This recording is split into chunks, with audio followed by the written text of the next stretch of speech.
It's an interesting time here at Casa Trinidad because we are getting ready to talk to the company that's going to install a par 3 course right next to my house. Check it out. I found a new way of therapy. What's going on, Jaime? It's a new therapy for me, and that is golf. I'm loving it. You know, people probably don't know, but my lung capacity has been, restricted due to the radiation. And so one of the things that I have found that has helped me lately is playing the game of golf.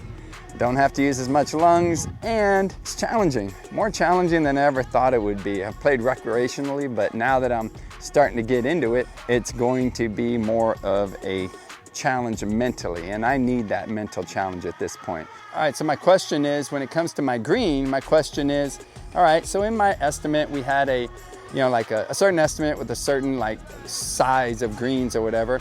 And so now I ask the question hey, so what are my restrictions on size? And Wes is gonna explain to me how he comes to his proposal, how he gives me his estimate as far as a green. So basically what we start off with is we're taking in consideration that the actual turf itself comes in 15-foot wide rolls, right? So we want to look at how we can maximize the space that we have and minimize the amount of waste with it that goes along with projects like this.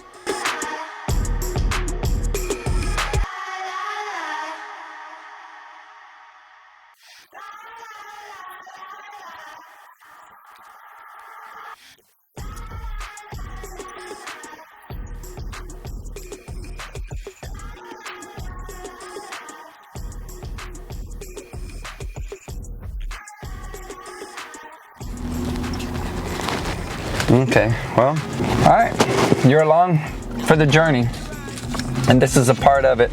I am here at the place that we get the scans done, and one of the things I just did that's kind of a little bit of a trick is I chew gum when I go in there. It helps to ease the nervousness a little bit, the anxiety a little bit when I'm chewing gum. I like to chew gum when I'm playing softball and doing other things like that also. Gives me, I guess, something else to think about besides just the pitch coming or the scan that's about to take place. It's usually really cold in these places also, so I tend to wear a jacket because you're already kind of nervous, and that kind of makes you, a little colder, if you will. It didn't allow me to get my scan earlier. I think I had just come back off of a little trip, and they weren't comfortable with me going in there and getting my scan at the time. So end result was I had to put it off.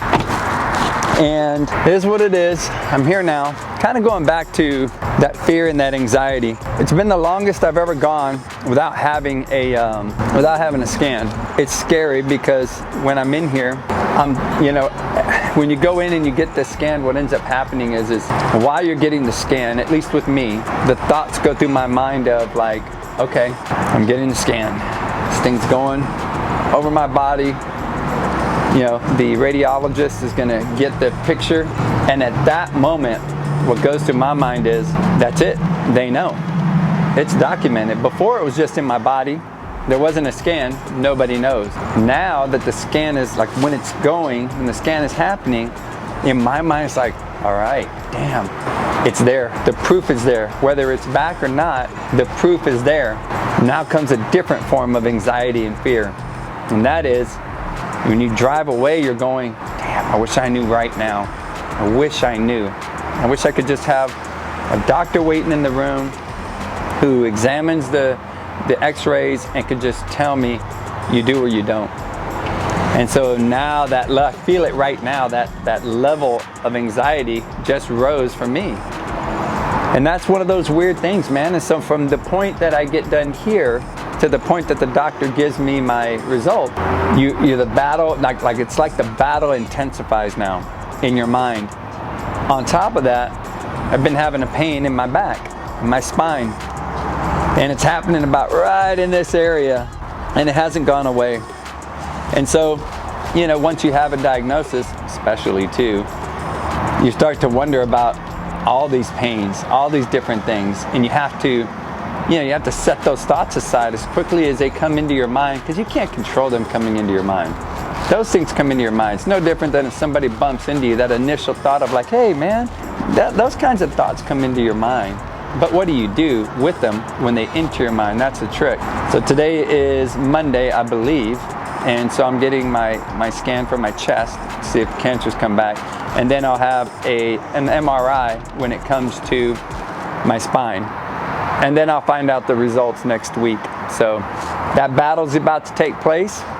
I have an opportunity to enjoy another day, which I'm so grateful for. At the same time, another day is gone, and I'm moving closer towards that number that's been given to me.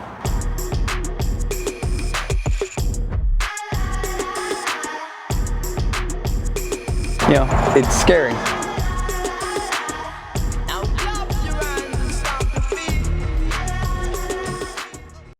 Hello. I was like, oh, I hope I'm not so late that everyone's gone. Oh, you know what? You're gonna need my ID and everything, aren't you? Yeah, I just saw you standing outside. I thought y'all were just somebody doing pictures. Oh, no. But I'm waiting on my next patient to come in. I was like, oh well, let's see. What's your last name, love? Trinidad? And I'm filling this out for Wednesday, correct? For today and Wednesday. Oh, okay. So I'm not supposed to have an MRI today. Yes, I have you for an MRI of the chest today, and then I have you coming back on Thursday and having the thoracic spine done. Okay, so, Yeah. okay. So today, what am I doing? MRI of my chest, and then on Wednesday, because they have me down for Thursday, and I thought it was Wednesday. Audrey, do you have the orders for this? Hello, Mrs. Trinidad. How are you? Thank you for helping my husband. So can you not do his scan? Is that what you're saying? Yeah, that's the thing. I have to have, I do have to have his order in order to perform the exam. And I don't have the order for the thoracic spine or the MRI, the chest. So I'm missing the orders from both. Okay. I would call his cell, not the office. Okay. Yeah, I called the office. I got the Okay. service. He's probably still in the office if you want to catch him now. Let me call. Ooh, I hung up accidentally. Jeez. I'll tell you what, just real briefly before I head out. Nurses and people like you in this position are so important because you take a lot of stress away from an already extremely stressful situation. And so your jobs are very important, and I'm very happy that you conduct yourself the way that you do because it makes a difference. Well, I love what I do. Good, good. It comes through. I do. I enjoy what I do. I've learned a lot doing this position, but Yeah. I really do enjoy what I do. Right. I like the learning of it. And then my thing is always communication. Yeah. I'm a talker. Yeah, that's all right. Hell no. Communication is key in everything, so yes. It is. I think anything can be solved with Yes. proper communication. Yes. All righty, thank you. Cut the lights on my building and cut all the lights off up here. All righty. Thank you so much. And y'all have a safe drive back home. Yes, we will. So here we are, right? Here we are in a position where this is why I wanted to document my journey. This is why I want to be able to share what's going on. It's very personal, and it's the kind of thing that, normally is kept very private. And I decided to let you into my private life because when I die, which we're all going to die, so when I die, I'm not talking about it like a woe is me kind of thing. Well, that kind of sucks, but when I die, what did I do in my life that was fulfilling? You can win championships in sports. You can get awards for performing in work, which is cool, to get like top cadet or elected class president. Those are all the really neat things that I've achieved and been very fortunate to experience. But on a deeper level, by sharing these personal experiences, there's something that I can say that I've left behind, and that's in the advice that I share with you, the experience that you see me go through, so that you know that maybe you think that you're the only one that feels what you feel, or maybe something that I go through gives you an insight on something that somebody is going through that maybe they're not going to ever share with you. And in this particular situation, here you are. We were just outside talking. I was explaining to you the anxiety and the fear that was already building. As we walk in, right before we walked in, I shared with you that, okay, I can already feel my insecurity, my stress, my anxiety rising. You get inside and you get pumped up, right? All right, let's go. It's on. The mental battle is on. And then here's that roller coaster, you know? Now you start to go down because it's like, I just wanted to get this over with. My thought process was, I get the scan over with, I got to come back on Wednesday, and if I can get this scan over with, that's one part and one step closer mentally to finding out, you know, hey, what's the results of the scan? And now I have to wait another day and then come back on Wednesday. And it may not seem like a big deal, but it is. It's a big deal mentally because you had already prepared yourself for it. It's like, I guess, preparing for a boxing match. I can speak on that because I've participated in quite a few, you know, and then all of a sudden your opponent doesn't make weight and you don't get to fight, you know. But they schedule it for 2 weeks out. So all the hype, all the buildup that you cutting weight, you know, all that kind of stuff, the pre-fight stare off, you know, all that stuff, and then you don't get to fight on that day. That's kind of like what it feels like right now, you know. But a wonderful lady that helped me today, who absolutely made a difference in how this went. You know, these orders got messed up. You know, these orders, they came through. It's almost like, who sent these orders? I mean, I'm supposed to get contrast with this MRI on Wednesday, and at the very end of our conversation, the lady who's helping me at the front desk is saying, well, with one kidney, you shouldn't be getting any contrast. And that was what was scheduled. On top of that, they had the CT scan, and they weren't sure how the orders came in about the CT scan having contrast. So these are those situations where I will tell you, the thing that I will share with you through this experience is, you always got to be on top of your game. You always got to ask questions. They don't always get it right.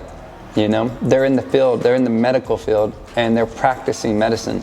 You get people who are practicing medicine, they don't have it down.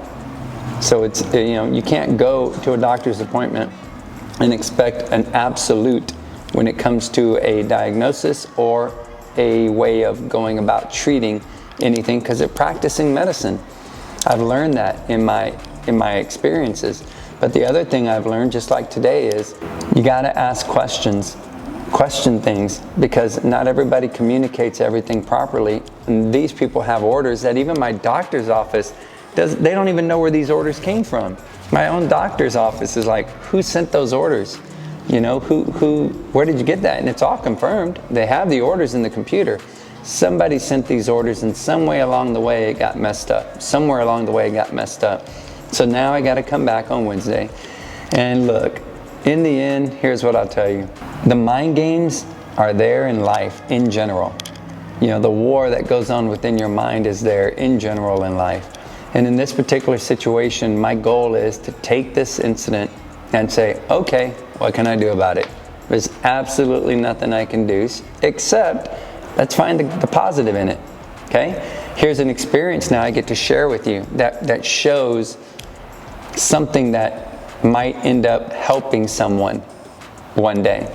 I get to go now, because I live outside of San Antonio, I get to go now and have dinner at one of the restaurants that my wife really enjoys. That's a cool positive. And in the end, I'm going to work on my mind to just say, all right, cool. We'll come in on Wednesday. We knock them both out.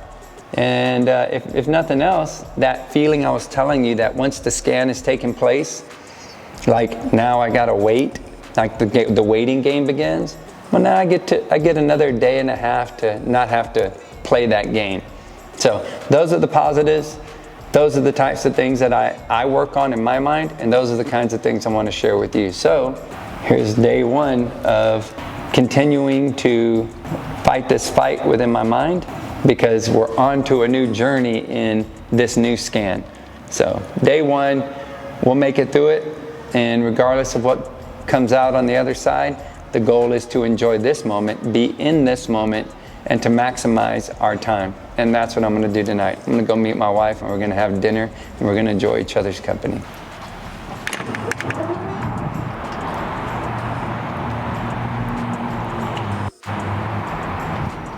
Okay, so like I talked about, turning I don't know if you want to call it negative, but somewhat negative experience as far as not being able to get this scan done today, but turning around and saying, all right, well, let's make this, what can we make positive out of this, you know?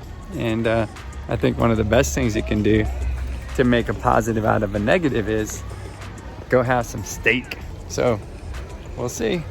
Myron's, this prime steakhouse that's here in San Antonio, and it's really good. So I'm looking forward to it.